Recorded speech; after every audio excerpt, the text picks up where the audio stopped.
എല്ലാവർക്കും നമസ്കാരം. കേരളത്തിൽ ഹെൽത്ത് ഡിപ്പാർട്ട്മെൻറ്റിൽ ഒരു ജോലി ആഗ്രഹിക്കുന്നവർക്ക് പുതിയ റിക്രൂട്ട്മെൻറ്റ് വിളിച്ചിട്ടുണ്ട്.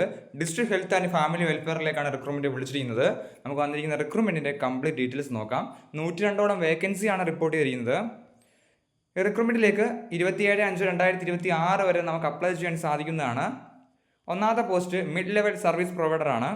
BSc നേഴ്സിംഗ് പഠിച്ചവർക്ക് അപ്ലൈ ചെയ്യാൻ സാധിക്കുന്നതാണ്. കൂടാതെ മിഡ്വൈസ് കൗൺസിൽ രജിസ്ട്രേഷൻ സർട്ടിഫിക്കറ്റ് ചോദിക്കുന്നുണ്ട്. അല്ലെങ്കിൽ GNM with Kerala nurses and midwives council and registration സർട്ടിഫിക്കറ്റും ഒരു വർഷത്തെ എക്സ്പീരിയൻസും ആണ് ചോദിക്കുന്നത്. ഏജ് 40 വയസ്സ് വരെയാണ്.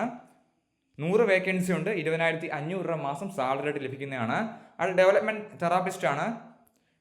Qualification degree in any subject, കൂടാതെ PG diploma in clinical child development അല്ലെങ്കിൽ diploma in clinical child development അല്ലെങ്കിൽ ഒരു വർഷത്തെ newborn follow up disturb qualification ആയിട്ട് ചോദിച്ചിട്ടുണ്ട്. 40 വയസ്സുള്ള ഏജ് ലിമിറ്റ് പറഞ്ഞിരിക്കുന്നത്. 2 വേക്കൻസി ഉണ്ട്. 20,000 രൂപയാണ് സാലറി ആയിട്ട് പറഞ്ഞിരിക്കുന്നത്. സോ നോട്ടിഫിക്കേഷൻ ഡൗൺലോഡ് ചെയ്യാനുള്ള ലിങ്ക് ഡിസ്ക്രിപ്ഷൻ ബോക്സിൽ കൊടുത്തേക്കാം. നോട്ടിഫിക്കേഷൻ ഡൗൺലോഡ് ചെയ്ത് വായിച്ച് നോക്കിയതിന് ശേഷം അപ്ലൈ ചെയ്യാൻ ആഗ്രഹിക്കുന്നവർ അപ്ലൈ ചെയ്യുക. എന്തെങ്കിലും സംശയം ഉണ്ടെങ്കിൽ കമൻറ്റ് ചെയ്യുക. താങ്ക്